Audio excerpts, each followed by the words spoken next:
Muy bien. Ahí estamos en directo con este cuarto encuentro de técnicas de liberación de memorias y emociones inconscientes.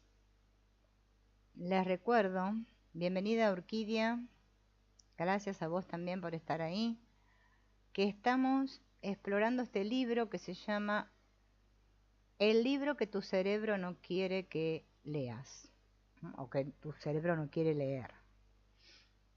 Hoy vamos a hablar del Homo honestus, Homo honestus, y del nacimiento del Homo sapiens sapiens. Hace 200.000 años, se produjo un hecho sin precedentes en la historia, que los seres humanos evolucionamos de Homo sapiens, hombre que piensa, a Homo sapiens sapiens, hombre que piensa y sabe que piensa. Este cambio se produjo de golpe y porrazo. Las personas no vamos siendo conscientes gradualmente de los cambios en el sistema nervioso, sino que de repente, voilà, mientras tratábamos de empalar un salmón en la orilla del río, fuimos conscientes del primer pensamiento. Un sudor frío nos invadió el rostro, las manos nos temblaron, dejando caer la lanza al suelo, y el salmón continuó vivito y coleando río arriba. Nuestro antepasado salió por piernas a tal velocidad que habría pulverizado sin quererlo el récord mundial de Usain Bolt. ¿Te imaginas qué debió pensar un recién entrenado y estrenado Homo sapiens sapiens justo en el instante en que fue consciente del primer pensamiento y se dio cuenta, oh, hay una voz en mi cabeza? Seguramente pasó a convertirse en el raro del grupo, el incomprendido, el loco.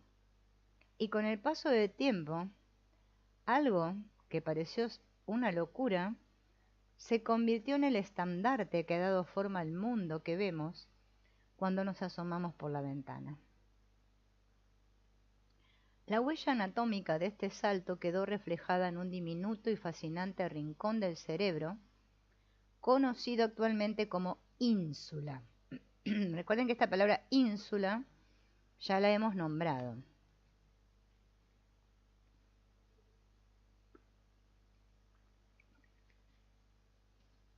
Vamos a reflexionar un momento. No es lo mismo pensar que pensar y ser consciente de que uno está pensando. No es lo mismo amar que amar y ser consciente de que estás amando. No es lo mismo vivir que vivir y ser consciente de que estás viviendo. La ínsula es la herramienta que nos permite tomar conciencia. Un conjunto de células que nos permite ver aquello que pensamos o sentimos. Gracias a la ínsula, los pensamientos dejaron de formar parte del inconsciente para dar el salto al consciente, volviéndose visibles en el campo mental. Tratar de entender esto puede resultar más raro que tener una suegra generosa, porque estamos tan acostumbrados a ser conscientes de nuestros pensamientos que resulta muy complicado imaginar cómo sería la vida sin tener conciencia de las cosas que pensamos. Durante un experimento en la Universidad de Newcastle, Gabriel Jordan y su equipo descubrieron un hallazgo sin precedentes para la ciencia. La participante CDA29 presentó visión tetracromática. La retina de las personas cuenta con 3 tipos de células encargadas de captar el color, denominadas conos. Cada célula se encarga de traducir a un lenguaje que el cerebro pueda entender los cambios de rojo, verde y azul. Pero este participante CDA29 tenía 4 tipos de células para captar el color, permitiéndole identificar 99 millones de tonalidades de color frente al millón habitual para las personas. Cuando Gabriel le preguntó cómo era el mundo visto con tanta variedad cromática, la mujer era incapaz de comunicar esta experiencia. Nos resulta muy complicado imaginar o explicar cómo sería el mundo con 98 millones de colores más, o cómo sería la vida sin ínsula. Sin conciencia del mundo de los pensamientos, seguiríamos pensando igual, pero no seríamos conscientes de ello, y el mundo de hoy en día sería completamente diferente. Para hacer la digestión, nosotros no pensamos voy a hacer la digestión, la hacemos y punto. Es algo inconsciente, así como el 90 a 95% de los procesos que tienen lugar en el organismo humano. Comenzar a tomar conciencia de las cosas que pensamos se convirtió en una revolución y propició sin duda alguna un salto evolutivo, pero al mismo tiempo ha terminado llevándonos a muchos por el camino de la amargura. El Homo sapiens sabía pensar, pero no era consciente de aquello que pensaba. Las ideas deambulaban y se ejecutaban sin más, pasando totalmente desapercibidas, al igual que el 90% de los procesos del organismo.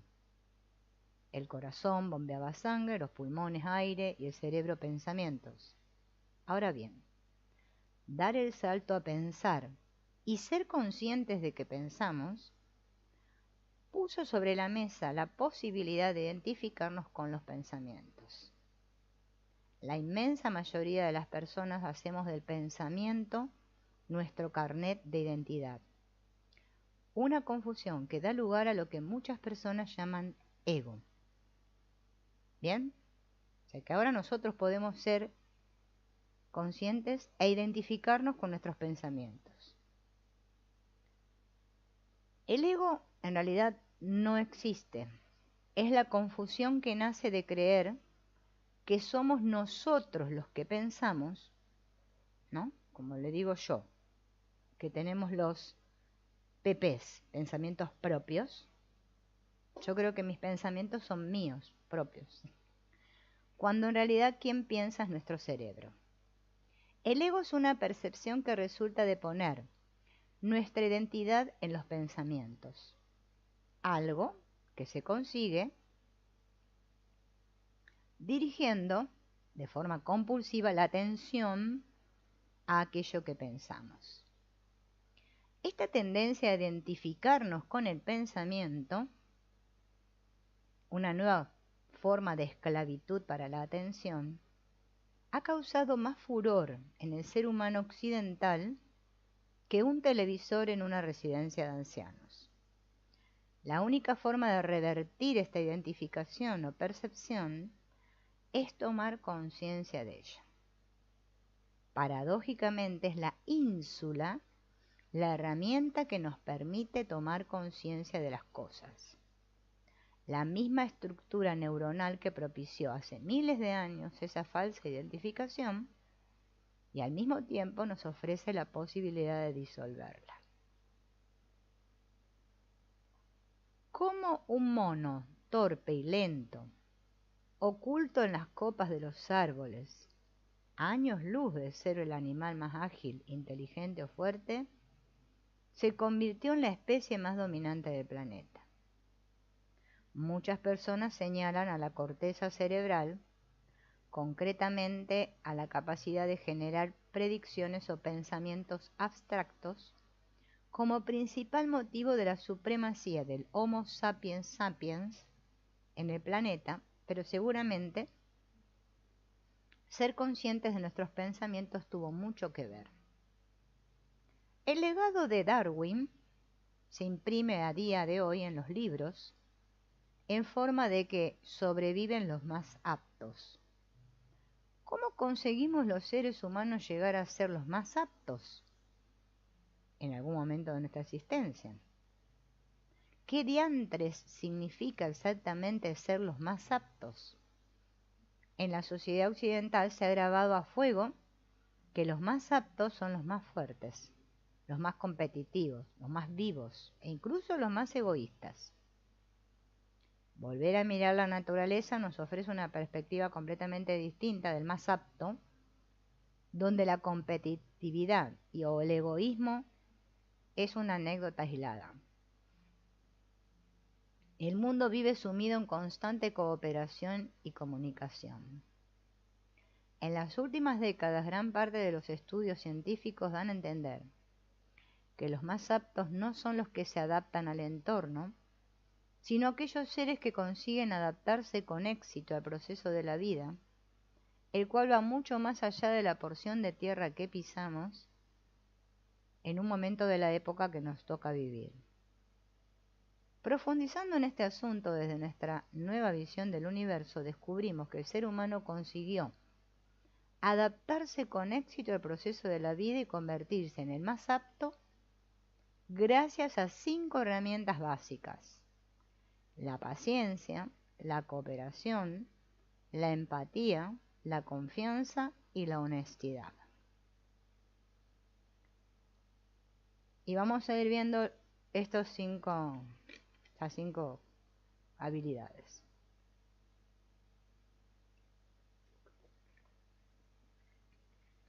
El origen de la paciencia se remonta a millones de años atrás, ya en los pájaros, los roedores, que cada vez que tenían que elegir una pequeña cantidad de comida para un futuro lejano o cercano, elegían la opción más inmediata. Los seres humanos somos capaces de esperar semanas o largos periodos de tiempo, si la recompensa vale la pena. Ahora bien, la paciencia no es algo exclusivo de los seres humanos. Los chimpancés también son capaces de esperar para recibir gran cantidad de alimento. En un experimento que comparaba el comportamiento de un chimpancé con estudiantes de la Universidad de Harvard, los estudiantes mostraron menos paciencia que el primate y terminaron abalanzándose sobre la comida antes de tiempo, perdiendo la recompensa. Donde nos llevamos la palma y superamos al resto de seres vivos de carrerilla es cuando el asunto va con el dinero. Ahí no hay discusión. Un chimpancé, ante una recompensa de papel mal manoseado y maloliente, o un suculento manjar, pasa olímpicamente del dinero y va hacia la comida. Las personas elegimos el dinero porque hemos hecho de él una necesidad.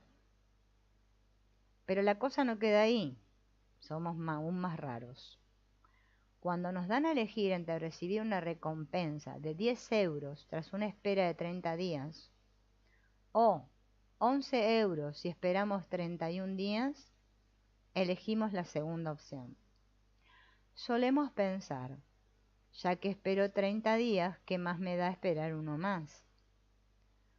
Por el contrario, cuando nos preguntan si queremos 10 euros hoy u 11 mañana, las personas somos más impulsivas y preferimos la recompensa inmediata, por si las moscas. Esto suena incoherente, ¿no? Tal vez este comportamiento venga de pensar más vale pájaro en mano que 100 volando. Dejando el dinero a un margen, la paciencia es imprescindible, tanto para un depredador en busca del momento preciso, como para hacer fuego con yesca y pedernal. Con todo, esta capacidad se perfila como una de las estrategias de adaptación más aptas al proceso de la vida. Y dada su importancia, profundizaremos a su debido tiempo en los entresijos neuronales para aprender cómo aplicar la paciencia a una cotidianeidad repleta de flechas de entrega, obligaciones, dinero y estrés. Veamos el otro aspecto. Hablamos de la paciencia, ahora de la cooperación. Veremos esto con un experimento mental de Einstein. Imaginemos que ponemos al mismo tiempo, imaginemos que ponemos el mismo número de gallinas en diferentes jaulas, sin criterio alguno. Y pasado un tiempo, contamos tanto el número de huevos que produce cada gallina de manera individual como el número de huevos de cada gallinero en su conjunto. Entonces, seleccionamos las pitas más productivas y las juntamos a todas en la misma jaula. Pero si no se ha intuido, estamos tratando de formar nuevos y mejores gallineros, seleccionando las aves más productivas, algo similar a lo que intentan hacer las empresas seleccionando a los candidatos con mejor currículum, que no los más aptos, o a las universidades para elegir a sus estudiantes. Supuestamente deberíamos obtener una super línea de gallinas más eficientes que pongan un número más elevado de huevos y disparen la productividad, teniendo en cuenta que a mayor número de huevos, la posibilidad de preservar la especie aumenta. Y estamos a punto de darnos contra una pared o contra un poste de luz, ¡pum!, así. Esta idea lineal ilimitada tan lógica para las personas no encaja en el proceso de la vida, tal y como lo demostró William Muir al llevar a cabo este mismo experimento en la vida real con la paciencia de un santo.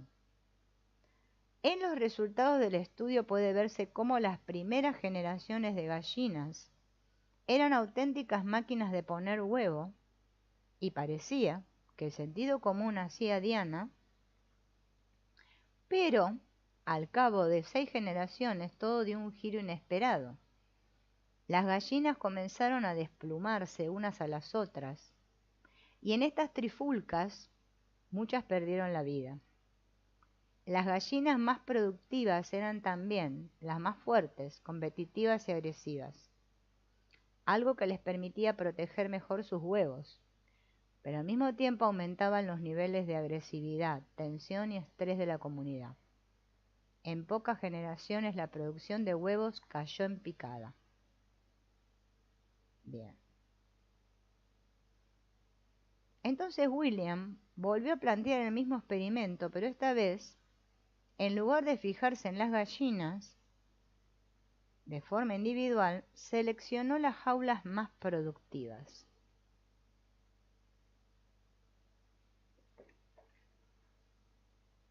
En esas jaulas había de todo, desde gallinas más vagas que Papá Noel, que trabaja un día al año, hasta verdaderas máquinas de poner huevos. Con el paso de las generaciones, el científico pudo comprobar cómo la producción de huevos aumentó un 160%. La línea obtenida, lejos de la agresividad, era sosegada, colaborativa y empática. La evolución no tiene nada que ver con la supervivencia o con los más fuertes, sino con aquellos más dispuestos a cooperar.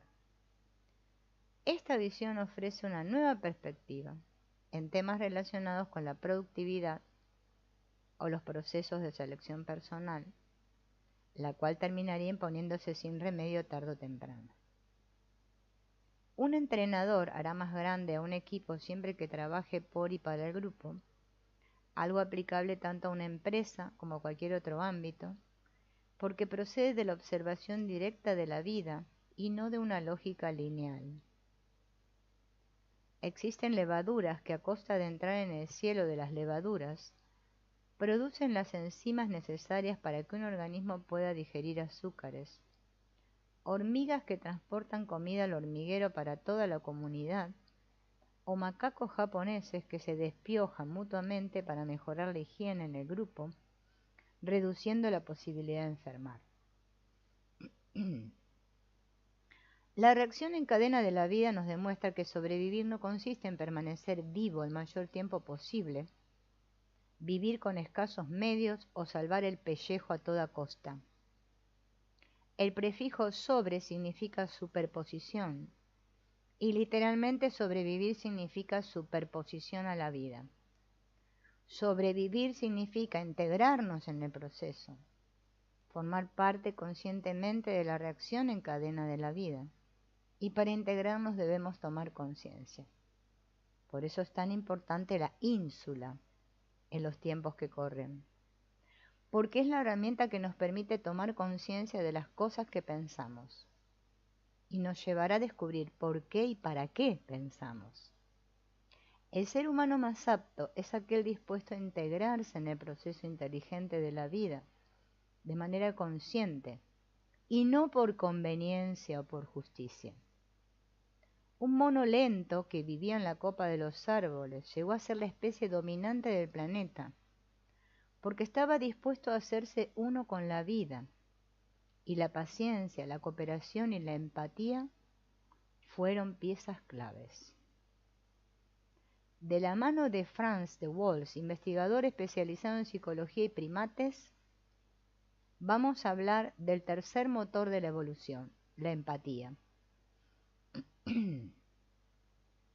Esta capacidad surgió, según una curiosa hipótesis, como una fuerza que empuja a una madre a cuidar de sus hijos y terminó extendiéndose a cada uno de los seres vivos del planeta debido a su rotundo éxito en el proceso de la vida.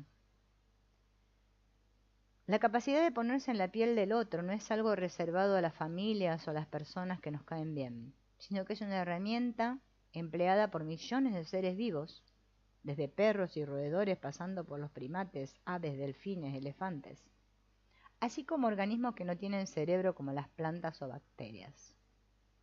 La empatía requiere no solo conciencia de los demás, sino también de uno mismo. ¿Bien?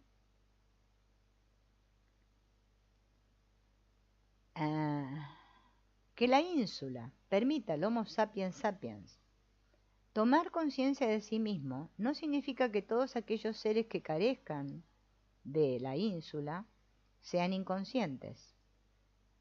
La nuestra es una de las infinitas formas posibles de dar solución a una cuestión y no es la única ni la mejor.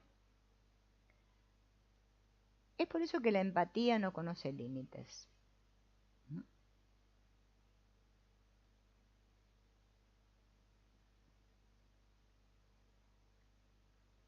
En primer lugar, debemos buscar y encontrar algún factor común que relacione la empatía entre diferentes seres vivos, como puede ser el bostezar, ¿no?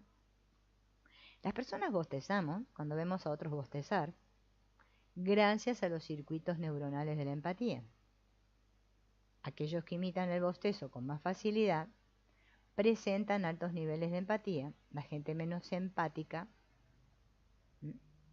ni pestañea cuando ven a otra persona bostezar. Una vez que hemos identificado otras especies que recuerden el bostezo, tratamos de contagiar el bostezo de todas las formas. El ser humano es capaz de empatizar con desconocidos, con otras razas, con diferentes especies, y de aprovechar esa empatía para disparar la curva de aprendizaje gracias a un sistema de neuronas conocidos como el argot científico llamado neuronas espejo. Hay personas que no tienen neuronas espejos, eso también está comprobado. Hola Catalina, gracias. Gracias, estamos aprendiendo juntos, yo esto también, lo estoy aprendiendo ahora. Bueno, parece ser que este Franz demostró, ¿no?, cómo los seres humanos no somos egoístas e individuales por naturaleza, sino todo lo contrario. Somos pacientes, cooperativos y empáticos. Lo que ocurre es que vivimos y nos educamos en una sociedad ¿en qué está basada nuestra sociedad? En el individualismo y en la competencia. Esto se opone a nuestra propia naturaleza. ¿Bien?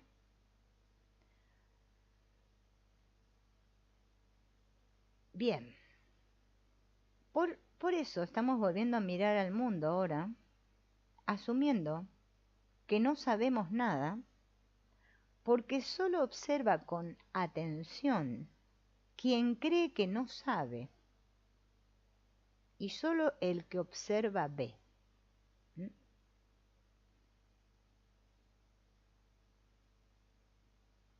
¿Cómo no nos vamos a sentir perdidos e incomprendidos si hemos construido un mundo que se opone a nuestra naturaleza?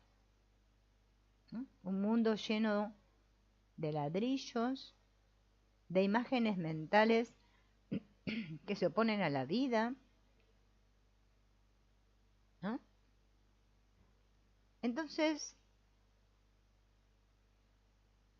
iremos a ver dónde nacen las imágenes mentales y diseccionaremos la mente para entender el papel que juega la mente en la percepción de la realidad.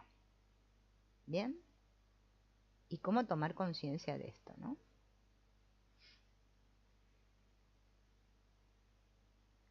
Hablamos de la paciencia, de la cooperación y la empatía. Bien, ahora vamos a hablar de la confianza y la honestidad. Y lo vamos a hacer hablando de economía. Nos viene bien a todos porque todos estamos inmersos en este tema, ¿no? Este famoso PBI, el Producto Bruto Interno, ¿no? ¿Qué es en la economía? La riqueza que produce un país en un periodo de tiempo y es el que indica, ¿no? Si el país va bien o no. Bien. Hace poco hemos descubierto que la riqueza de un país está íntimamente relacionada con la confianza que sus habitantes tienen unos con los otros. Si una nube o una persona es un sistema emergente, un país o una empresa también es un sistema emergente, el cual cuenta con sus propias características emergentes y toma sus propias decisiones. Del mismo modo que una persona emerge de una organización concreta de órganos y células, un país emerge de una organización concreta de personas, y el resultado es más que la suma de todos los habitantes del país. Esto ocurre porque la vida no suma, sino que integra. Si un sistema emergente fuera el resultado de la suma de sus partes, no existirían características emergentes. En cambio, debido a la integración con el proceso de la vida, todos los sistemas que puedan existir cuentan con características coherentes con el proceso de la vida. ¿Bien? Por ejemplo, un habitante que confía en sus conciudadanos, en la gente con la que se encuentra en el supermercado, con la que le viene a limpiar su casa, vive en un país con un PBI mayor, lo que se traduce en mayor riqueza y bienestar. A mayor confianza, mayor riqueza. Bien. Bien, bueno, acá dan un ejemplo de diferentes países, no vamos a nombrar todos los países que el PBI está más alto, ¿no? Bien. Ahora vamos a entrar dentro del organismo para determinar si en nuestro organismo existe algún compuesto químico relacionado con la confianza.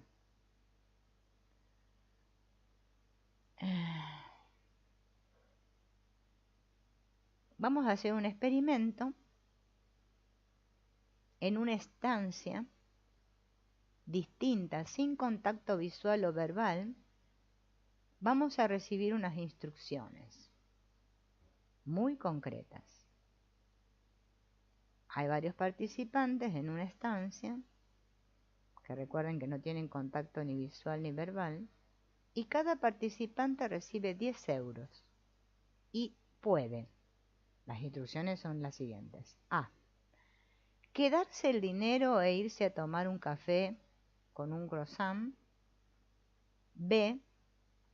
Regalar el dinero a un desconocido, el cual recibirá el triple del importe donado, o sea, 30 euros, acompañado de un mensaje privado del tipo: el participante número 4 te ha dado su dinero. Estas son las reglas del juego. Ahora debemos decidir qué hacer. ¿Donamos el dinero y esperamos que los demás hagan lo mismo? ¿O más vale pájaro en mano que 100 volando? Demos rienda suelta a la corteza cerebral para realizar cualquier tipo de predicción antes de ver cómo han reaccionado los participantes.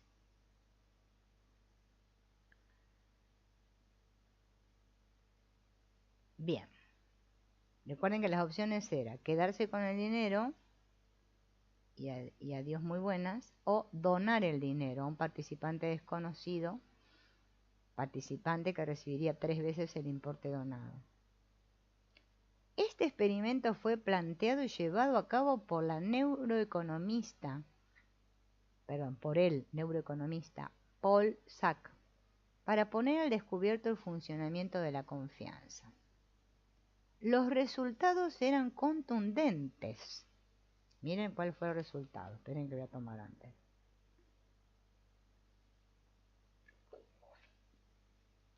El 90% de las personas regaló sus 10 euros a un participante desconocido. Y el 95% de los que recibieron dinero de otros regaló también parte de su dinero. El resultado fue un incuestionable win-win, o sea, ganar-ganar, en el 95% de los casos. Este experimento le sirvió a Paul para descubrir que existe una sustancia química que baila al son de la confianza. Chachán, chachán. ¿Cómo se llama esa sustancia química? Si ustedes ya conocen el nombre, oxitocina. Oxitocina. Es un neuropéptido, o sea, un compuesto químico emitido por una neurona, que podemos medir mediante un apresurado análisis de sangre, ya que el tiempo de vida de esta hormona, miren lo que dura, menos de 3 minutos. De este modo descubrimos que a mayor confianza el cerebro, o más concretamente la glándula pituitaria, genera mayor cantidad de oxitocina, algo que no ocurre exclusivamente en temas económicos, sino también en situaciones más cotidianas, como cuando compartimos un café con un amigo y le estamos compartiendo información personal. Por otra parte, mirando con permiso el cerebro de una persona que experimenta confianza con la ayuda de un dispositivo de neuroimagen, podemos ver las 3 zonas, o sea, el mesencéfalo, la amígdala y el cuerpo estriado dorsal, que se encienden como un árbol de Navidad. Señal de que aquí hay tomate. Aunque a simple vista no lo parezca, este descubrimiento de Baumgartner y su equipo es revolucionario. Las redes neuronales que controlan la confianza, escuchen esto, son las mismas redes neuronales que controlan el miedo. ¿Y esto qué significa? Significa que el miedo y la confianza son la misma cosa. Son 2 caras de la misma moneda. Significa que no podemos sentir miedo y confianza al mismo tiempo. O sentimos miedo o sentimos confianza. Cada pensamiento que tenemos tiene asociado un nivel de confianza-miedo, algo que debemos tener muy presente cuando ahora nos adentremos en el mundo del miedo. ¿Hasta qué punto tenemos las personas motivos para confiar en el proceso de la vida? Para contestar a esta pregunta, primero debemos dejar a un lado la razón humana algo que haremos de la mano de la doctora Davis, que en sus experimentos contaba con participantes muy especiales. Niños de entre 6 y 18 meses de edad. ¿Qué quería averiguar la doctora Davis? Si un bebé podría alimentarse equilibradamente sin la ayuda de un adulto. ¿No? Según lo que se sabe hasta ahora, que no se dispone de un sistema de decisión consolidado que al bebé lo lleve a elegir algo conscientemente, ¿no? Sino que hay algo que tiene que tomar la decisión por él. Ese algo es el proceso inteligente de la vida. Bien, vamos a detallar el experimento. Había un menú que constaba con una lista de alimentos básicos sin mezclar: arroz, huevo duro, zanahoria y pollo. La idea era simple. Se sirve un plato con un único alimento básico a cada niño, por ejemplo arroz, y se le permite que coma a su antojo. Después, cuando el niño pierde el interés por el plato, se pasa al siguiente y se repite el mismo procedimiento hasta acabar con la lista de alimentos básicos. Un adulto ayuda a los más pequeños sin interferir, rigiéndose en todo momento por las indicaciones del bebé. Si juega, cierra la boca o se distrae, es señal de cambio y se pasaba al siguiente plato. Haciendo un seguimiento de su alimentación, vemos cómo los niños podían pasarse varios días comiendo únicamente zanahorias, mientras había otros que picaban de todo. Había días que decidían comer poca cantidad y otros que devoraban como si se fuera a terminar el mundo, ¿no? Tras estudiar con detalle cómo fue la dieta de los niños en cuanto a la ingesta de nutrientes, calorías y llevando un control exhaustivo de su crecimiento, determinaron que todos los niños presentaron un desarrollo normal y que cada uno de ellos, siguiendo dietas con enormes variaciones, habían seguido una alimentación perfectamente equilibrada sin el control del adulto. Este estudio, ¿saben en qué año tuvo lugar? En 1920.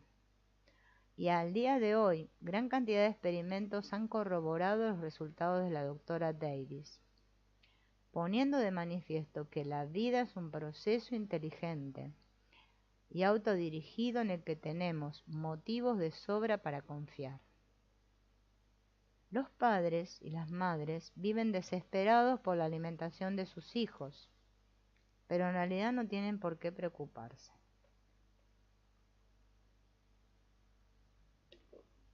Tendríamos que alimentarnos de aquello que nos pide el cuerpo, dejando de estar contando las calorías y tantas ideologías, ¿no?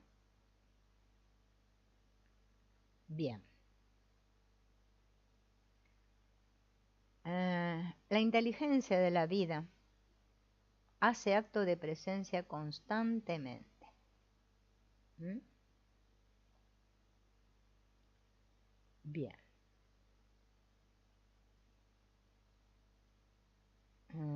Tengo que estudiar porque acá viene otro experimento, si no van a pasar leyendo experimentos, ¿no?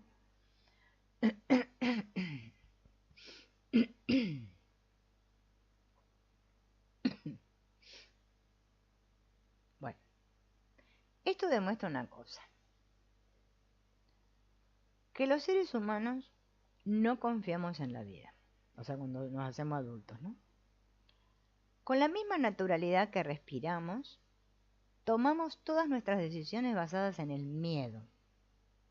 Miedo a que algo malo ocurra, miedo a no estar haciéndolo bien, tratando de huir constantemente de la culpa. Pero la ciencia nos demuestra que el proceso de la vida siempre está ahí, con nosotros, y que no tenemos nada que temer. Nuestras imágenes mentales están tan arraigadas que aún cuando estamos empezando a tomar conciencia del funcionamiento de la vida, si nuestro hijo no come en todo el día, le metemos la papilla por las orejas. ¿Y eso por qué? Porque no confiamos en la vida. Y hete aquí que la desconfianza, ¿saben a qué lleva? A la inconsciencia. Y no ser conscientes nos lleva a olvidarnos que formamos parte del proceso inteligente y autodirigido de la vida. Y esto ocurre porque en algún nivel estamos pidiéndole a la vida que cumpla nuestros deseos, que esto no sea como es o que lo otro nunca ocurra. Solo se trata de confiar. Ese es nuestro papel. Al día de hoy no hemos encontrado ningún experimento científico que evidencie que la preocupación, el sufrimiento o el esfuerzo sean la base del éxito. Mejor dicho, se han encontrado indicios de todo lo contrario. De algún modo la vida nos proporciona todo aquello que necesitamos para ser felices y solo tenemos que confiar en la vida. Pero, qué difícil nos resulta a todos, ¿no? Hola, Hilda. Fíjense.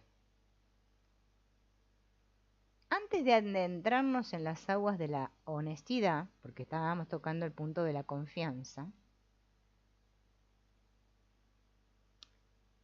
vamos a escuchar esto que se llama el cuento famoso del pastorcillo y el lobo. Este es conocido para todos, ¿no? Este libro está muy interesante. Claro, los que están entrando al directo y ven técnicas, la gente quiere la técnica. A ver, Silvina, decinos por favor la técnica. Respira con este, así, ahora sí, así, ahora sí, así, ahora tenés que hacer así. Fíjense en cómo nosotros estamos tan acostumbrados. Yo subí un video hace poco del Krishnamurti, en el que él dice que es que la sociedad nos dice lo que tenemos que pensar. Es que nadie se da cuenta de eso, no nos damos cuenta. Nadie sabe pensar por sí mismo. Por eso sufrimos, porque tenemos que pensar como piensa el otro. O a ver, decime qué pienso de esto, qué hago. Ay, no sé, ¿qué hago? ¿Cómo vamos a confiar? No, ahí demostramos que no confiamos en nada. Mira, vamos a confiar en Dios que ni siquiera sabemos si existe o no. ¿Ustedes se cuestionan esto? Miren, la vida es continuo cuestionamiento. Si yo no me cuestiono y me dejo llevar por lo que me dice Pepe, lo que me dice Juan, y no reflexiono, es que no aprendo. Miren si pudiéramos aprender así. Qué maravilloso, ¿no? Pero no, después vamos a la escuela. Yo siempre digo, yo tomaba a los niños en primer grado, de los 6 años, y eran sumamente despiertos así. Volví a encontrarme con esos niños en cuarto, después yo era maestra de los mismos niños que tuve en primero en cuarto, y parecía que los habían, pobrecito, idiotizados a todos. Es que la educación te idiotiza, te hace más idiota, sí. Hoy en día, con toda la tecnología, la gente se cree que es más viva, más vivaracha. No. Estamos todo el día así, o frente a una pantalla. O sea, después dicen que estamos despertando. Bueno, despertar es esto. No que me digan la técnica. Ay, decime qué tengo que hacer. No, es reflexionar. A ver, ¿qué se me está diciendo acá? Ah, claro. Es cierto, yo no confío en la vida. Soy consciente, soy honesto conmigo mismo, por eso ahora vamos a hablar de la honestidad. Es muy importante la honestidad. Por eso este capítulo se llama Homo Honestus. Que por eso el autor está hablando del Homo sapiens sapiens. El que se empieza a dar cuenta que piensa. Y yo despierto cuando dejo de identificarme con esos pensamientos. Porque mientras yo crea lo que mis pensamientos me dicen, es que sufro. Y más si me creo los pensamientos esos que parecen de los demás. ¿No? Bien. Vamos a recordar este cuentillo infantil que ilustra las principales características del cerebro, el pastorcito y el lobo. Había una vez en un pequeño pueblo, bien, bueno, acá describe cómo era el pueblo, ¿no? Donde vivía un pastorcito. A primera hora de la mañana, todos los días el pastorcito llevaba las ovejas a pastar. Al principio, este trabajo lo hacía sentirse importante. ¿Por qué? Porque el queso, la leche y la lana del pueblo dependían de que él hiciera bien su trabajo. Con el paso del tiempo, el trabajo se le empezó a hacer un poquito monótono, rutinario, ¿no? Hasta que un día el pastorcito estaba tan aburrido que dijo, me voy a divertir un poco. Entonces subió hasta lo alto de la colina y gritó fuerte, fuerte, ¡socorro, socorro! ¡Viene el lobo! Claro, esto corrió rápidamente por todo el pueblo y todos los habitantes del pueblo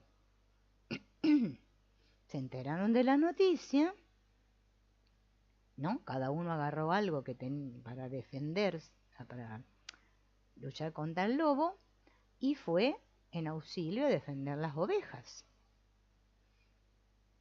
El corazón les latía agitado, llegaron con los músculos tensos, las pupilas dilatadas, la respiración acelerada. Llegaron a la cima y se encontraron al pastorcito que se mataba de la risa debajo del árbol. Nos hizo una broma este desgraciado. La situación se volvió a repetir a la semana siguiente, al mes siguiente, a los 2 meses.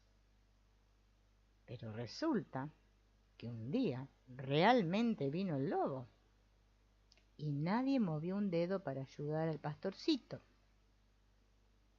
La moraleja nos lleva a tomar conciencia de las consecuencias del mentir.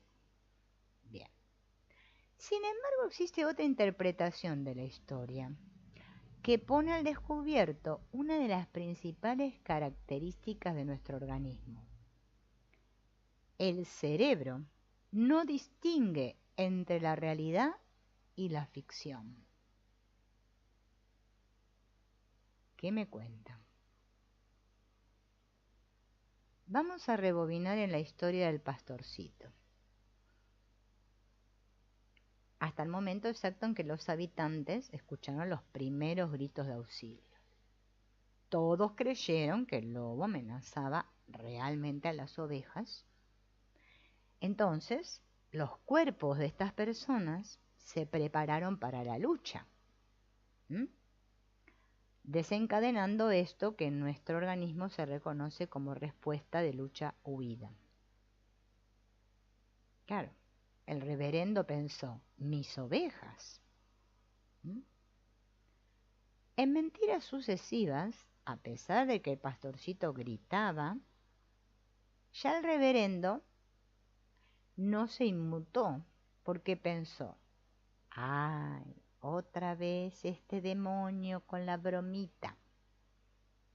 Ni siquiera el día que vino el lobo y se comió todas las ovejas, al reverendo se le movió ni un pelo, porque pensaba que el pastorcito estaba mintiendo de nuevo.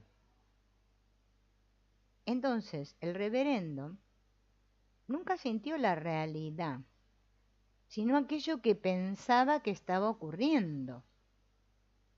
Y esto es posible porque al cerebro le da igual lo que ocurre realmente, lo que importa es lo que nosotros pensamos acerca de lo que ocurre. El organismo no responde a la verdad, sino a nuestra interpretación individual de la realidad, porque yo me la paso dándole significado a todo lo que veo. Esto me recuerda al curso de milagros. Yo cuando leí esa primera lección dije, ¡oh! Lo que dice aquí Yo le he dado significado a todo lo que veo, pero nada significa nada. ¿Cómo que nada significa nada? No, no, no. Todo tiene que tener un significado. Botella para poner agua y después beber. Todo tiene que tener un significado. Eso me da como seguridad. ¿Cómo no voy a saber lo que es esto? No puedo no saber. Tengo que estar bien seguro. Yo me río porque me río de cómo somos. Después decimos, ay, no, tengo que hacer tal terapia para sanar. No, es que sanar es que darnos cuenta de todas estas cosas. Cuando uno se empieza a dar cuenta, ¿no? Es que ya no se cree las mentiras, ¿no? Bien. Bien. Ahora vamos a hablar del Homo honestus. Estamos en la cola para entrar al parque de atracciones cuando vemos un cartel que dice: niños hasta 12 años, entrada reducida. De repente nuestro hijo adolescente, que acaba de cumplir 14 años y tiene un bigote ya, como el de Mario Bros, resulta que tiene 12. Andamos por un par de metros y nos encontramos de frente con otro cartel que indica que no podemos introducir en el recinto comida o bebida. Sin embargo, resulta que en la mochila tengo cargado de bocadillos, refrescos ¿no? Para poder comer todo el día. Bien, nos hacemos los locos. Una vez dentro del recinto, nos encontramos con un ex compañero de trabajo y ante él decimos: hombre, ¿cómo está? ¿Qué está todo? Y el otro contesta: muy bien, la verdad es que no me puedo quejar. ¿En serio? La noche anterior apenas hemos pegado un ojo por la tensión y el dolor de espalda que nos genera querer dejar el trabajo, y para colmo el perro está enfermo, pero estamos muy bien. Media hora más tarde, mientras nuestro Super Mario, que es el chico de 14 años que tiene el bigote Mario Bros, pero yo lo quiero hacer pasar por uno de 12 para no tener que pagar, o pagar menos la entrada, hace cola para subir al juego ese que se llama el Tornado, y resulta que vibra el teléfono móvil. La pantalla del smartphone nos informa que ha llegado a la bandeja de entrada un nuevo correo de trabajo dispuestos a amargarnos el día libre, que dice: urgente. Claro, decidimos ignorarlo. Estoy de vacaciones. Cuando al día siguiente nuestro jefe nos llama por teléfono, contestamos sorprendidos. ¿Cómo? ¿Qué correo me envió? Yo no recibí ningún correo, ¿no?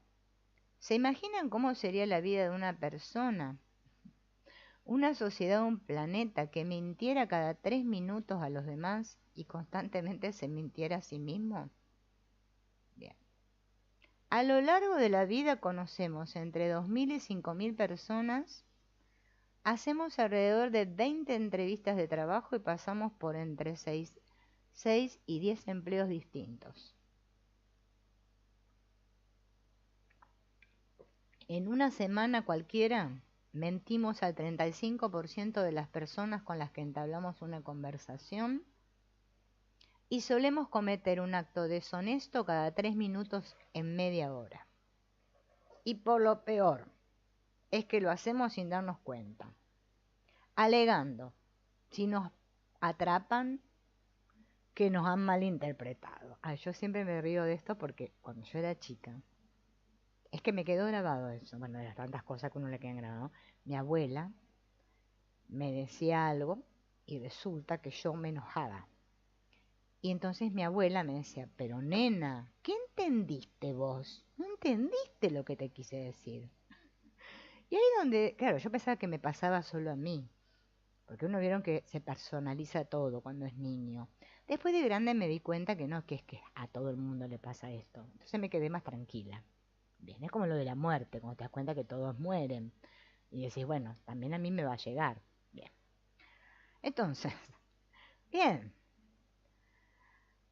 Ah, bueno, lo que pasa que era una mentirita piadosa. Así que la honestidad escasea, sí, vamos a ser sinceros. Entonces, ¿qué hacemos? Exageramos los comentarios que nos hieren, compramos las cosas más caras de lo que reconocemos, hacemos menos ejercicio de que proclamamos que hacemos. Es como que la mentira forma parte de nuestras vidas, hasta tal punto que vemos el engaño como un mecanismo crucial para el adecuado funcionamiento de nuestra sociedad. Y entonces desarrollamos programas informáticos capaces de detectar mentiras, analizando la sintaxis de las oraciones. En poco tiempo estos algoritmos busca mentiras podrían utilizarse con la misma naturalidad que el corrector ortográfico en el Word o en un gestor de correo. ¿Cuál sería el resultado de pasar un corrector de honestidad en un currículum vitae? Seguramente explotaría. Aunque no deja de ser un tema curioso, lo más importante de todo este tinglado es darse cuenta de cuánto y cómo nos mentimos a nosotros mismos.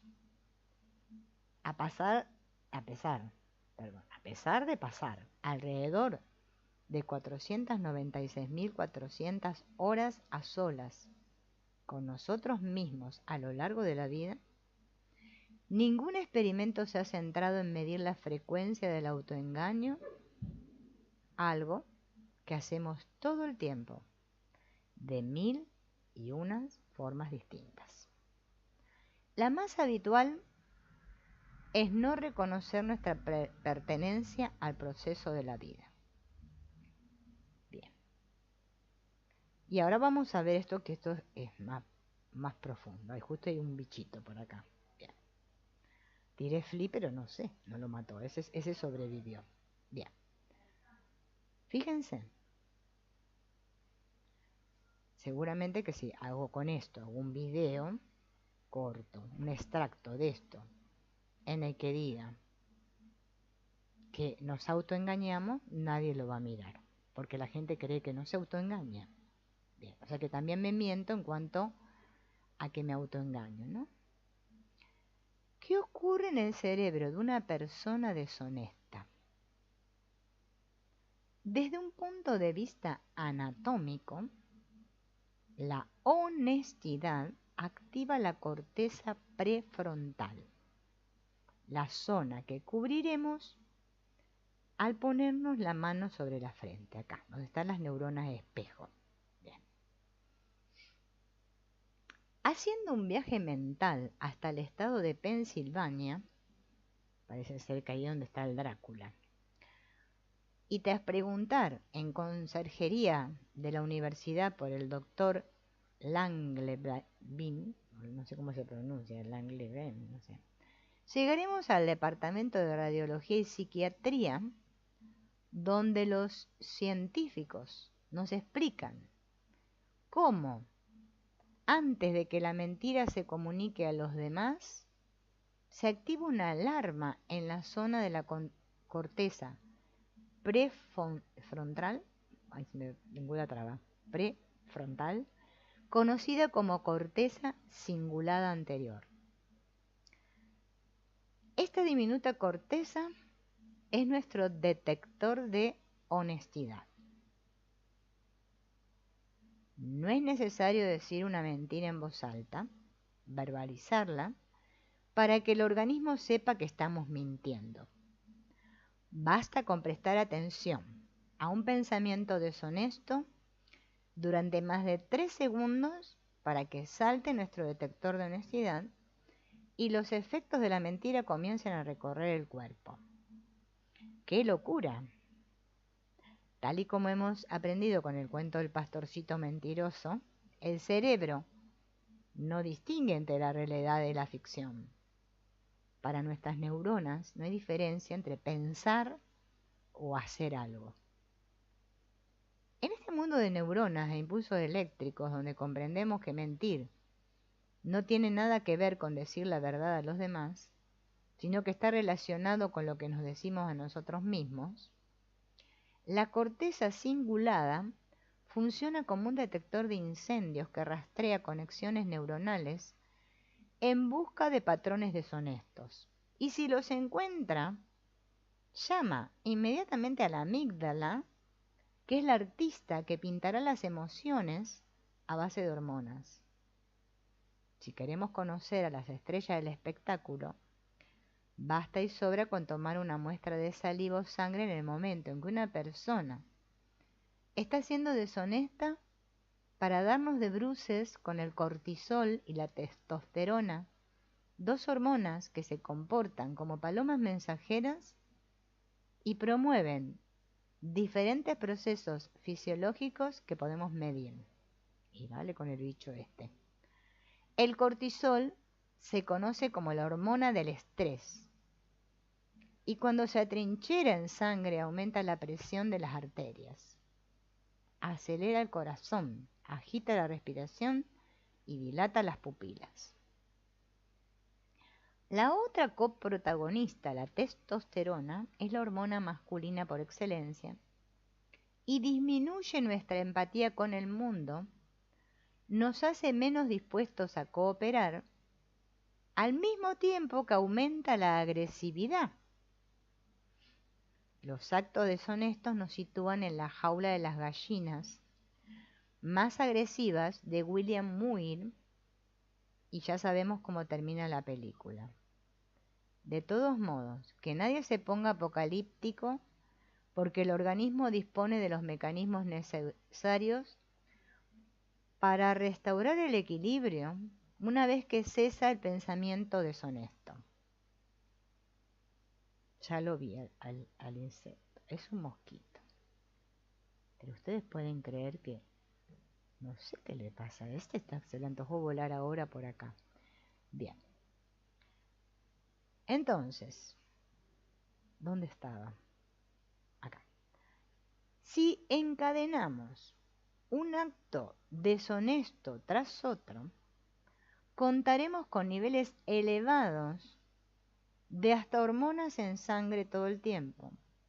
De estas hormonas, ¿no?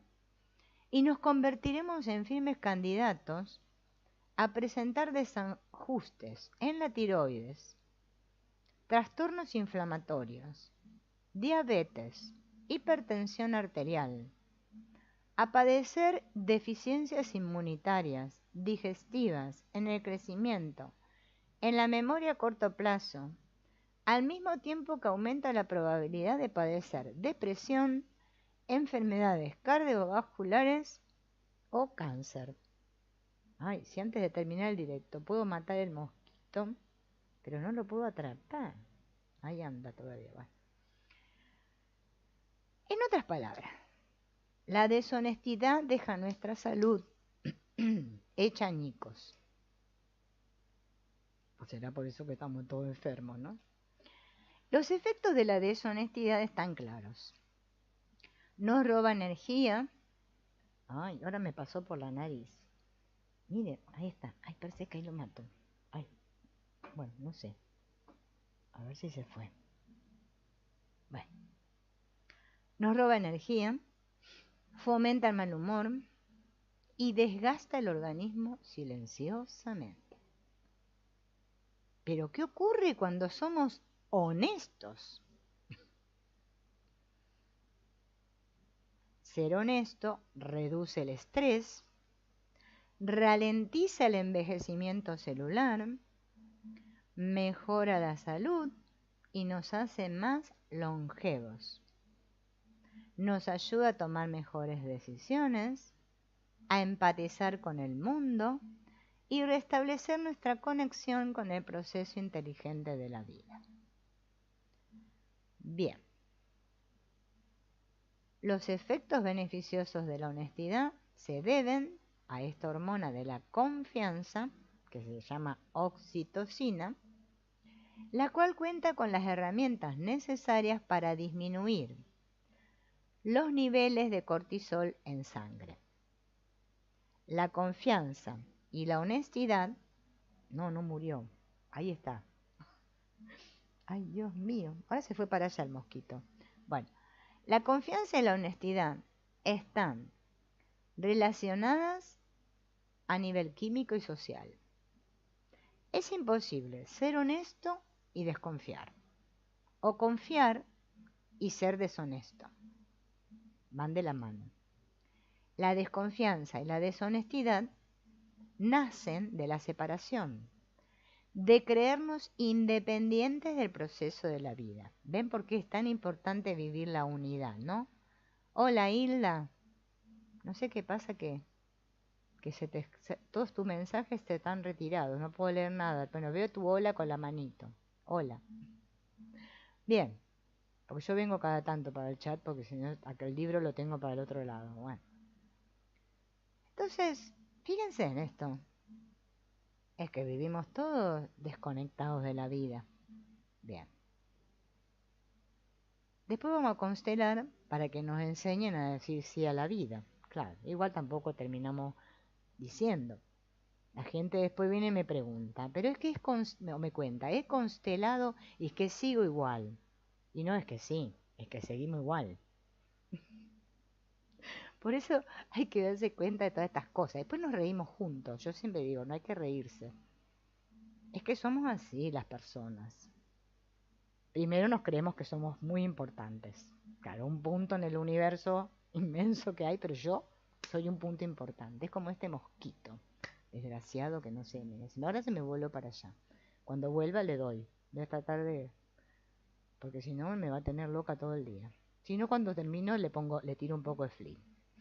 Bien. Entonces, nadie ni nada puede existir al margen, o sea, el punto de la alfombra no puede vivir, necesita toda la alfombra.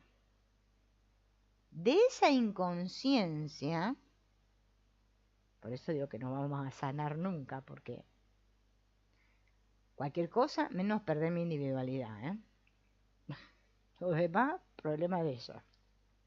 De esa inconsciencia de pertenecer a la vida, nace este sentimiento de soledad que termina, más tarde o más temprano, dando lugar a algún tipo de miedo, en el cual se fundamentará la desconfianza y la deshonestidad futura. Para muchas personas el paradigma ha cambiado y para el resto está cambiando en este momento. ¿Bien? Gracias al trabajo de Franz de Waals y muchos otros investigadores, hemos dejado de ver al Homo sapiens sapiens como un ser individualista y egoísta, para mostrar a un ser paciente, cooperativo, empático, que confía en el proceso de la vida y es consciente de él, diseñado genéticamente para tomar decisiones basándose en la honestidad. ¿Mm? Llevamos muchos años tratando de ir contra natura y esto es algo agotador. Ha llegado el momento de dejar de intentar lo imposible. Tenemos que volver a confiar, ser honestos e integrarnos conscientemente en el proceso inteligente de la vida para reconocer que el universo no es lineal. Debemos tomar conciencia de quiénes somos. ¿Bien? Bien. El cuerpo de una persona deshonesta presenta unos parámetros concretos que podemos medir, de modo que cuando un grupo de personas presencia un acto deshonesto, vemos cómo los parámetros corporales de los observadores cambian como si ellos mismos estuvieran cometiendo el acto deshonesto. La confianza y la honestidad son contagiosas. Formemos parte conscientemente de la reacción en cadena de la vida, dejémonos guiar por la inteligencia y aprendamos a tomar decisiones de una manera no lineal, sino circular. Así vamos a dar el salto cuántico, porque vieron que hoy está de moda el salto cuántico. Todos quieren dar el salto cuántico, pero lo quieren dar ellos solos. Ay, yo que soy tan evolucionada. Eso sí, el de al lado se está muriendo de hambre, pero yo soy un ser... Ay, soy tan bueno. Todos somos así. Todos somos iluminados. Estamos conectados al centro magnético de la Tierra, del HB2, no sé, 4 onda alfa, no sé qué. A mí la gente me cuenta cosas muy estrambóticas que le suceden, sí, muy, muy de nube rosada. Yo le llamo la nube de pedo. Hermoso. Viven en una nube muy espiritual. Pero es que, a ver, cuando me hablan de todo esto, yo puedo reflexionar un poco y darme cuenta, porque es que hasta que no me dé cuenta, después queremos que el mundo cambie. ¿Qué va a cambiar el mundo? Primero tengo que trabajar un poquito en mi interior para aprender a relacionarme conmigo mismo, conocerme, para poder relacionarme con el mundo en paz. Ahí se va a acabar todo, las crisis económicas, bueno, todo lo que existe hoy en día, de lo que nos vivimos quejando continuamente. Y no estar pensando en ver si yo puedo manifestar y atraer una vida lumínica y preciosa para mí, porque yo soy luz, los demás no. Cuando yo, el nombre del canal, yo siempre les recuerdo, es una luz brillante, no es que individualmente, ¿eh? Es para todos el mensaje. Seamos. Tendría que poner cambiar, tendría que poner seamos una luz brillante para que se entienda mejor. Todos tenemos que serlo. No uno solo. Que se cree mejor. Porque mientras yo me crea mejor y me compare, estoy en competencia. Estamos en el canibalismo. Nos falta el huesito nomás que lo pongamos acá. Y el aro acá. Bueno, ya hoy en día se lo ponen por acá, por todos lados los aros, pero bueno. ¿No? Bien. Por eso, en este libro, el autor habla de el cerebro universal, ¿no? No el individual. Esperen que estoy pasando, porque acá cuenta no sé qué historia, pero no la vamos a leer porque es un poquito aburrido. Vamos a pasar de largo eso. Pero sí vamos a explicar el cerebro universal. Hay un investigador con un nombre muy difícil en alemán, que imagínense, los cosas alemanes, yo no sé, yo en alemán no lo puedo leer. Bueno, yo voy a decir que se llama Georgi porque es lo único que puedo interpretar ahí. Gergely. Bueno. Parece que estaba revisando el trabajo de otro que se llama Andrew Meltzoff. Bien. En el estudio, un bebé de menos de un año de edad veía la siguiente escena. Escuchen, el que veía la escena era un bebé, ahí vino el mosquito de vuelta, de menos de un año de edad. ¿Bien? No, se fue de vuelta. Es muy rápido este mosquito. Ya. Un adulto, es lo que veía el bebé, ¿eh? Un adulto sentado en una silla frente a una mesa y sobre ella una caja negra con un pulsador de plástico. En un momento dado, el adulto acciona el pulsador con la cabeza,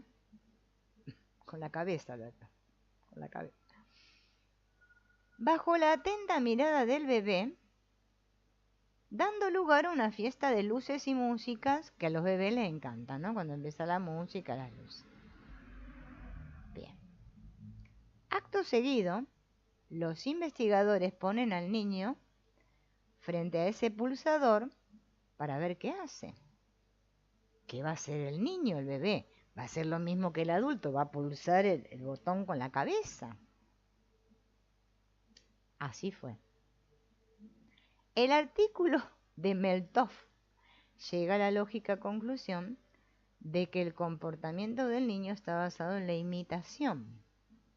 Pero el otro, el Shersheli, tenía una corazonada y su intuición insistía en que había algo más.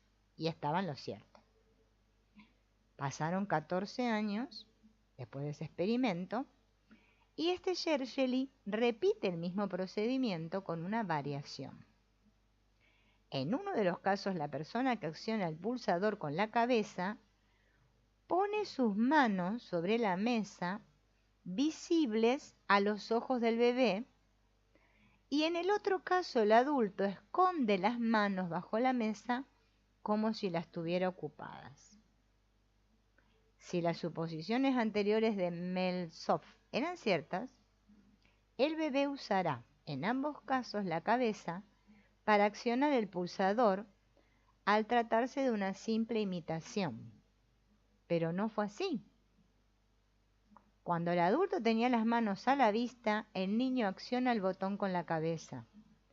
Mientras que cuando el adulto tenía las manos ocupadas, el niño acciona el pulsador con la mano. El bebé acciona el botón con la cabeza solo cuando el adulto tiene las manos a la vista sobre la mesa porque interpreta de algún modo que es la forma correcta de hacerlo. No va a ser tan cretino de activar el botón con la cabeza si puede hacerlo con la mano, parece razonar el bebé. Entonces, cuando el adulto tiene las manos ocupadas o ocultas, el bebé acciona el pulsador con la mano al reconocer que éste habría hecho lo mismo si hubiese podido. Este comportamiento queda años luz de la imitación.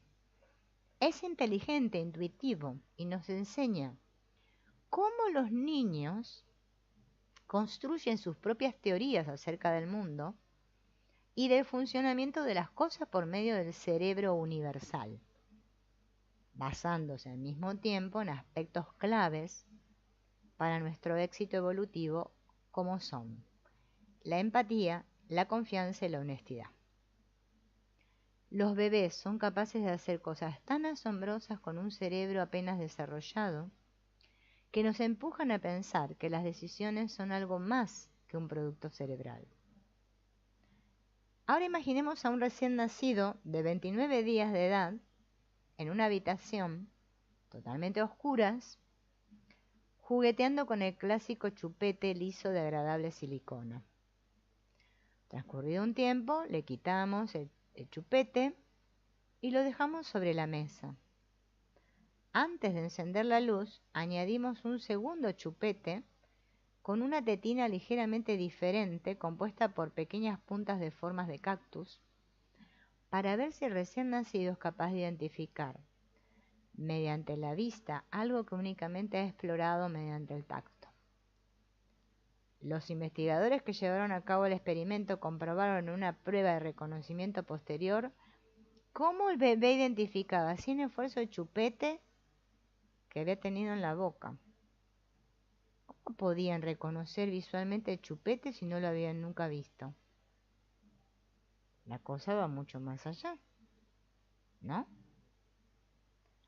Con 120 horas de vida, los seres humanos somos capaces de diferenciar cuando una persona cambia de idioma. Por ejemplo, si pasa de hablar holandés a japonés. A partir de los 9 meses somos capaces de tomar decisiones morales, aunque no podamos justificarlas hasta que tenemos 7 u 8 años.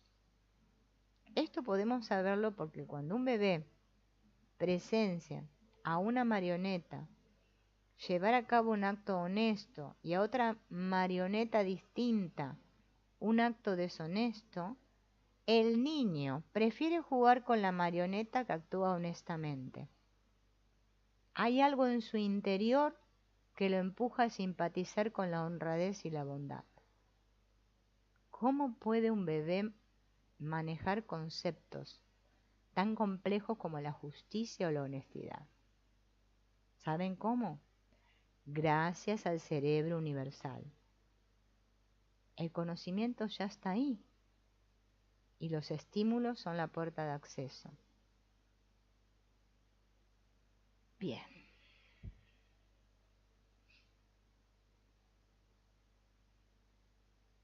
Bueno, esto se los tenía que decir porque no se los había dicho. ¿Se acuerdan la otra vez que vimos el experimento de Sem? De las servilletas, ¿no? Bien.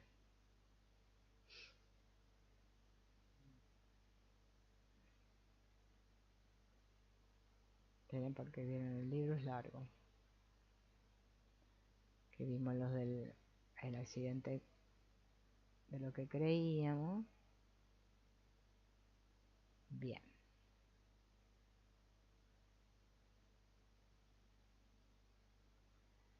Que se acuerdan que dijimos que cada 3 segundos teníamos la posibilidad de transformar nuestra vida. Aprendimos lo que eran las imágenes mentales.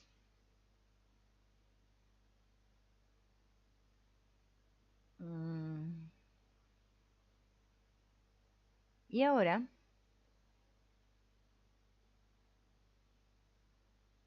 esta parte la vamos a sacar.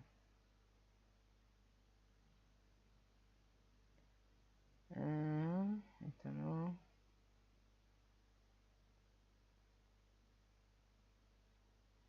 Es el ejemplo que si conocíamos a alguien.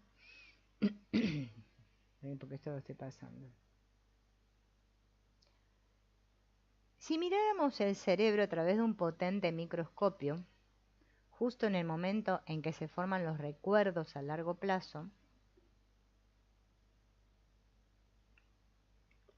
entenderíamos que somos incapaces de existir por sí solos.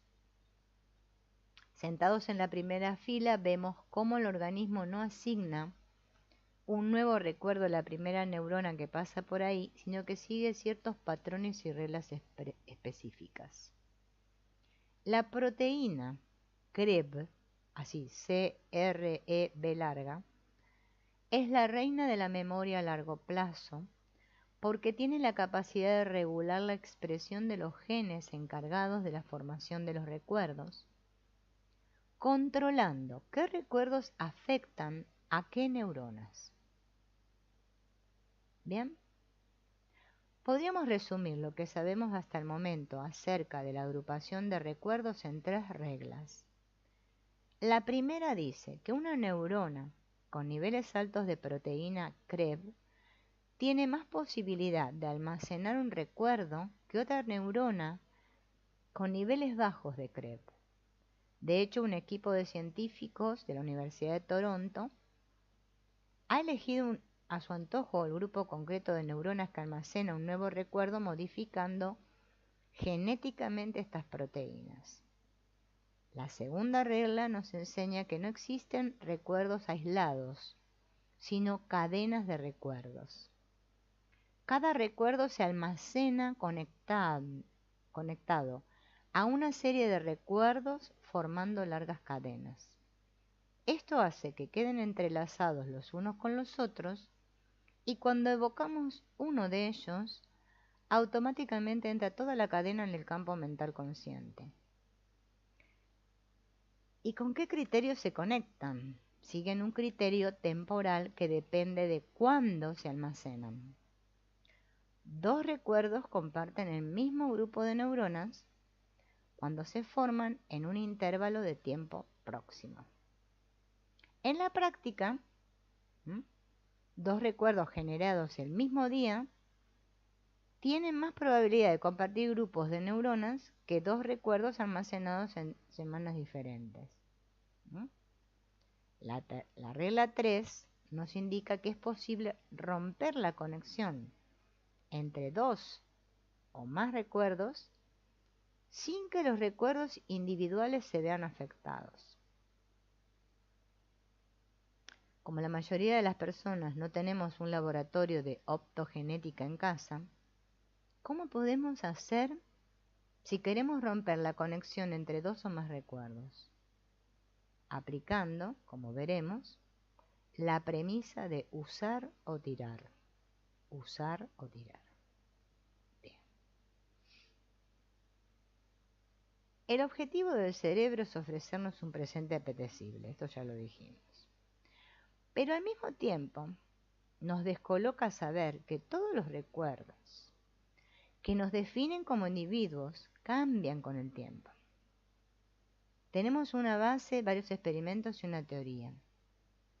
Los mecanismos neuronales que velan por un buen presente son capaces de eliminar el punto ciego generado por el nervio óptico en la retina, de sustituir la realidad por una imagen mental, de alterar un recuerdo, de modificar el orden de un título para ofrecernos una hora con sentido, de imponer falsas sensaciones de felicidad e incluso olvidar ciertas experiencias. El primer paso es asimilar que el cerebro ha estado haciendo esto durante toda nuestra vida. Puede que no estemos muy convencidos de los fallos de la memoria o de las constantes ilusiones creadas por el cerebro. Sin embargo, es completamente normal. Cuando destapamos el pastel, el cerebro interpreta este descubrimiento como una amenaza y activa una serie de mecanismos que velan por la percepción de la realidad actual. Estos mecanismos neuronales defienden a capa y espada la realidad que vemos e inician una reacción en cadena de medidas que velan por un buen presente, volviéndonos reticentes y escépticos. Podemos ver en acción estos mecanismos fácilmente. Leamos una historia cualquiera y expliquémosela a otra persona. Enseguida nos daremos cuenta de que hay una tendencia involuntaria que la modifica y patea el trasero de la objetividad. Acortamos la historia y la hacemos más coherente con nuestra forma de ver el mundo. No es una cuestión de olvidar los detalles o salpimentar la historia. Es manipulación neuronal. Y lo más sorprendente es que todo ocurre de manera inconsciente, con una falsa ilusión de objetividad creada por nuestro cerebro. Paradójicamente, a pesar de que nuestro cerebro trata por todos los medios de ofrecernos un buen presente, ahí ya siento como que el mosquito me picó. Bueno, en vez de ofrecernos un buen presente, ¿por qué se cuentan con los dedos de una mano las personas que disfrutan de una realidad apetecible durante mucho tiempo? En algún momento todos hemos pensado que la vida es una lista interminable de problemas por resolver. Y cuando consigues solucionar uno de ellos, surge otro, y luego otro y otro. ¿Dónde está nuestro cerebro cuando lo necesitamos? No sé, se fue. Sentirse atrapado en un mar interminable de problemas no es muy apetecible que digamos. En ocasiones terminamos echándonos la culpa por no saber vivirlo, le echamos la culpa a los demás de los que sentimos, o si no, echamos la culpa a la vida. Mi vida es una miércoles, este mundo. Nos sentimos víctimas de la vida y lo hacemos porque no somos conscientes de que estamos viendo el mundo a través de imágenes mentales. Pese a todo, la buena noticia es que todos parece ser que estamos empezando a tomar conciencia de esto. Bien. Bien.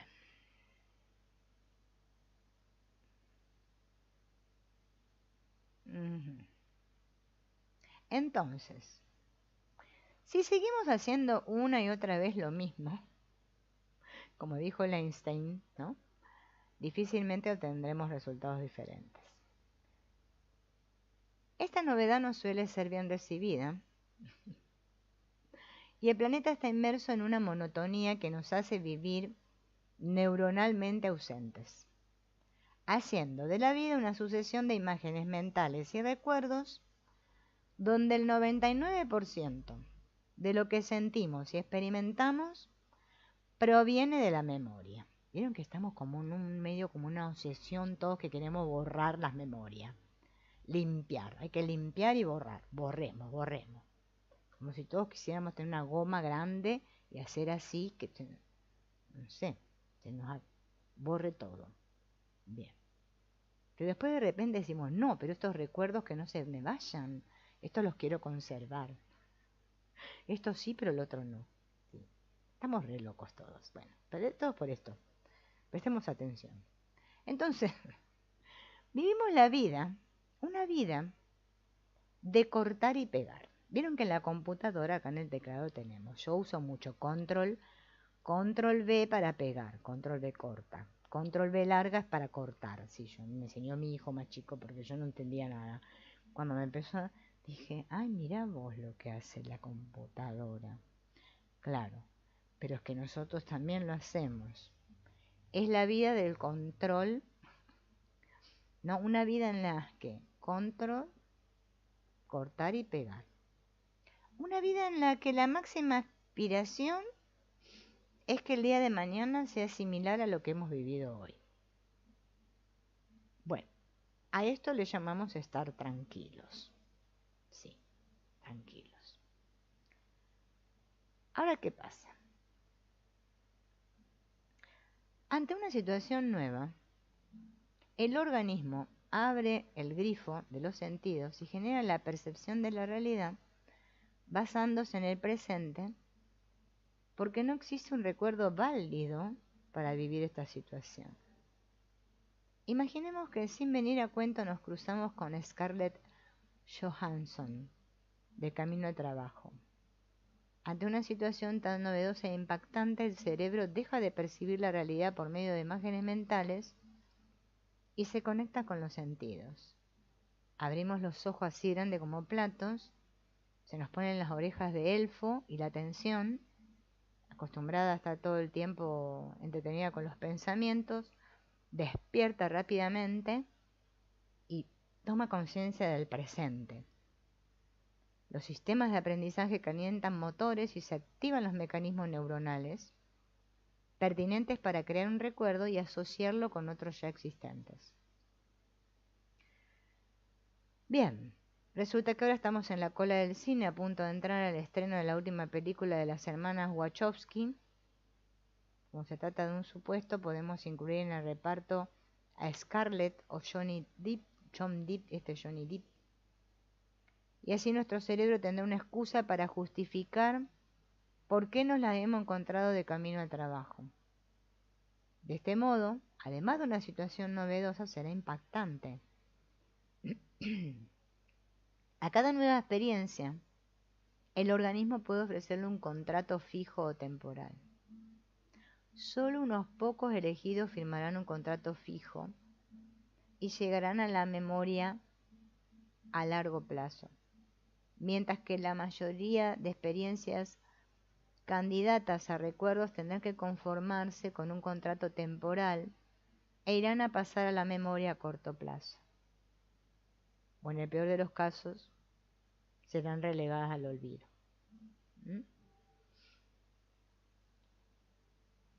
Bien. La memoria acostumbrada a renovar la plantilla constantemente y todo aquello que no se usa, se olvida. Una sala de cine es un espacio controlado y optimizado para la vista, el oído y el olfato. Porque hay palomitas de maíz, ¿vieron?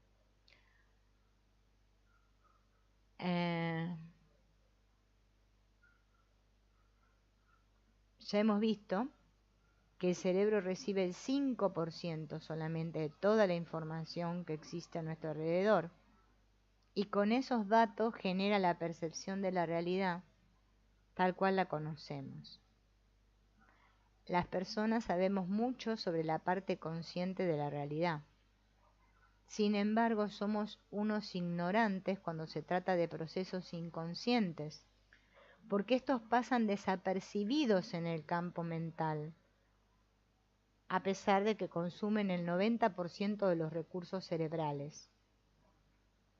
Atender por un momento la respiración puede ayudar a disipar cualquier duda conceptual sobre el mundo consciente e inconsciente.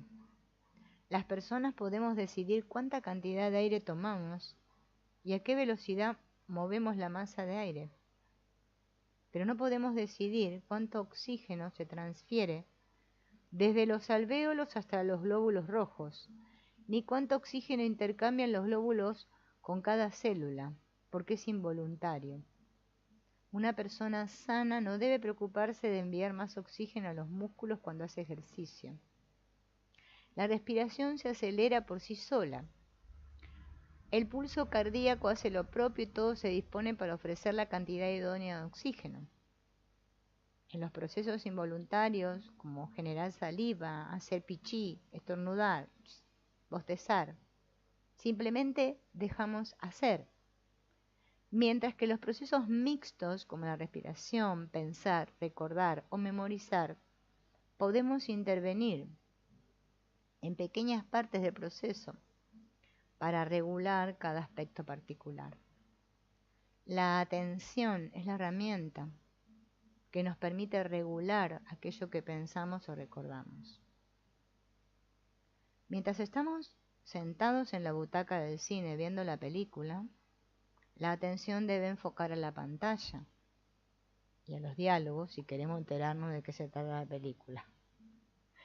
Con la atención puesta en las ofertas de las palomitas, estamos comiendo las palomitas de maní, o el que vende las palomitas, ¿no? No me entero de la película. La atención es clave para el aprendizaje y la formación de recuerdos. Una persona que prepara una oposición y debe recitar como un loro los artículos de una apasionante constitución, por ejemplo, se tiene que concentrar y concentrarse, tiene que poner atención en ese texto, ¿no? La parte voluntaria de la atención nos permite ser selectivos y decidir dónde enfocarla en cada momento. Desde un punto de vista neuronal, cuando atendemos a algo concreto, el resto del mundo desaparece. Fíjense en que es así. Por ejemplo, yo ahora estoy atenta acá a la pantalla de mi computadora, ¿no? El monitor, me aparece el texto, para poder estar atenta a lo que les estoy leyendo y acompañar la lectura y bueno, tratar de hacerlo un poco divertido porque si no ustedes se dormirían, ¿no? O estarían mirando a ver si se van a ir a comer las palomitas maíz. Pero de lo que otro que está pasando no soy consciente. Solo soy consciente de esto. ¿Bien? Así que esa capacidad de poner foco la tenemos todos. ¿Bien? Pero en la práctica, la atención tiene sus limitaciones. Gracias a esto de la selectividad de la atención, podemos abarcar aproximadamente el 10% de la información que recibe nuestro cerebro en un momento dado. El resto se fuma. Me dice sayonara, sayonara. Hablar en japonés o chino, no sé. De este modo, descubrimos cómo la porción de realidad que usamos para fabricar un recuerdo es más pequeña que la porción de realidad empleada para construir nuestra percepción. Si percibimos un 5% de lo que realmente ocurre en la sala de cine y la atención solo nos permite quedarnos con un 10%, de ese 5% de información percibida, quiere decir que somos realmente conscientes del 0,5% de lo que está ocurriendo en una situación de vida. El resto de información, o sea, el 99,5%, no lo tenemos en cuenta de forma consciente a la hora de percibir la realidad. Reflexionando acerca de la implicación de los procesos neuronales sobre la creación de memorias, llegamos a la conclusión de que la memoria prima con la que construimos un recuerdo es del 0,5% de la información existente en la sala de cine. Esto implica que el recuerdo más fiel que podemos llegar a tener, alineándose todos los astros, representa el 0,5% de la realidad. O dando la vuelta a la tortilla, el mejor recuerdo del mundo mundial será en un 99,5% falso. La imagen anterior puede ayudarnos a limar impurezas en la explicación. Supongamos que una hoja de papel representa toda la información conocida que existe en la sala de cine.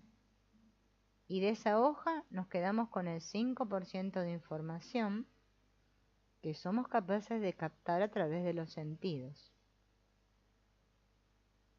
En este 5% de información captada por los sentidos, podemos encontrar la imagen del proyector, las voces, el sonido, las ganas de ir al baño y de comer palomitas. De este 5% de folio en blanco vamos a seleccionar a su vez el 10% que más nos interesa gracias a la atención. Leemos los subtítulos o nos fijamos en la expresión del protagonista, pero no estamos pendientes del acomodador o de si está haciendo qué sé yo qué la pareja que está en el asiento de atrás.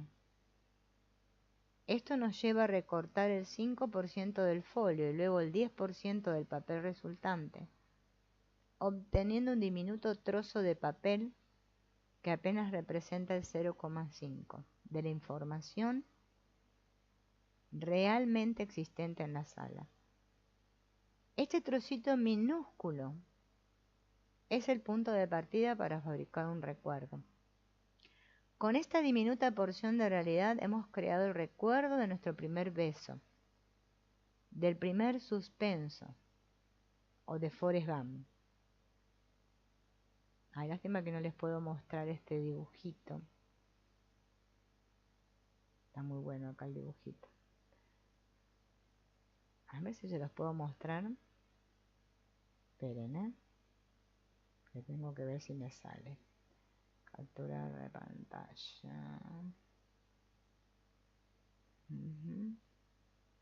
Aceptar. Fíjense, ahí me salió, no sé, fue un milagro. Se me habrá conectado la neurona B con la C, no sé qué pasó. Bueno, pero me salió, porque yo con la tecnología. Fíjense. Acá se los muestro. Esperen que achique acá. Bueno, ya tan perfecto no me iba a salir. Bueno, pero ahí lo ven más o menos, ¿no?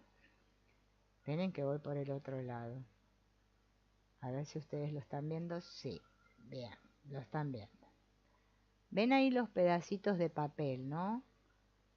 Este que está más grisecito, yo lo voy a leer del libro que lo veo más grande porque si no, no veo nada.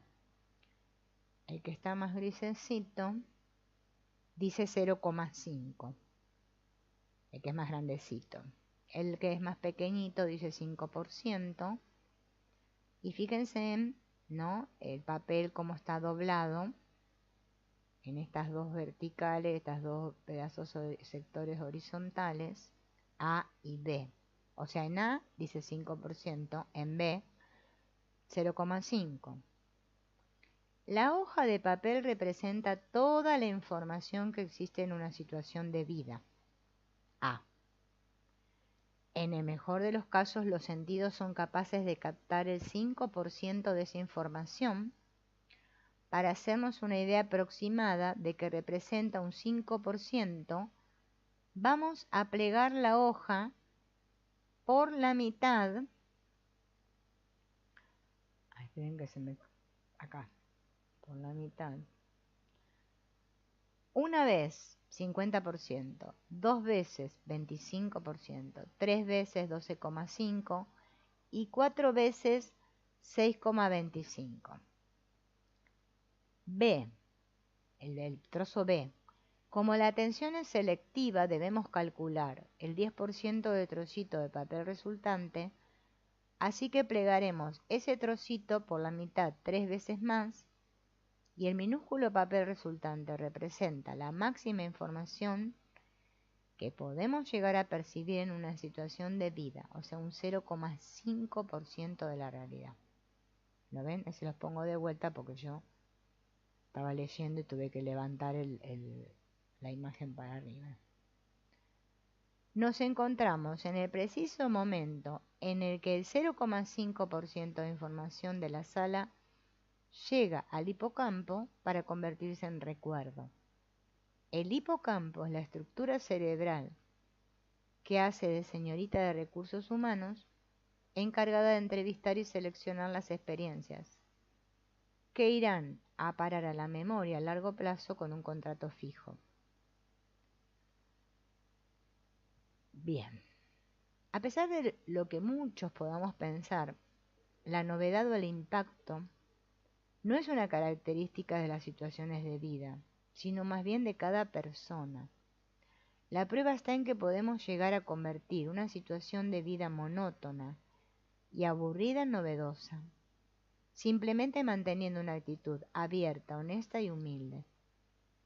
El cerebro de una persona que cree saberlo todo echa mano de imágenes mentales con más facilidad y no alcanza a ver la realidad que hay detrás de esas imágenes. Serán densas y opacas.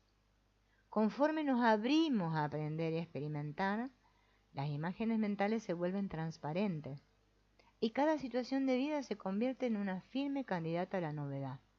Estamos expectantes y dejamos de tener expectativas. Tomar conciencia de cómo funciona nuestro organismo nos lleva a poner en tela de juicio cada una de las imágenes mentales que vemos. Y esto favorece una actitud de humildad y honestidad. Los voy a dejar reflexionando con esto. En el próximo encuentro vamos a ver La mujer elefante. Sí, parece que es la película que estaban mirando, de las hermanas Wachowski. Bien, y vamos a ver cómo funciona el hipocampo. Bueno, amigos, voy a saludar a Orquídea, a Catalina y a Hilda, que estuvieron acá este rato.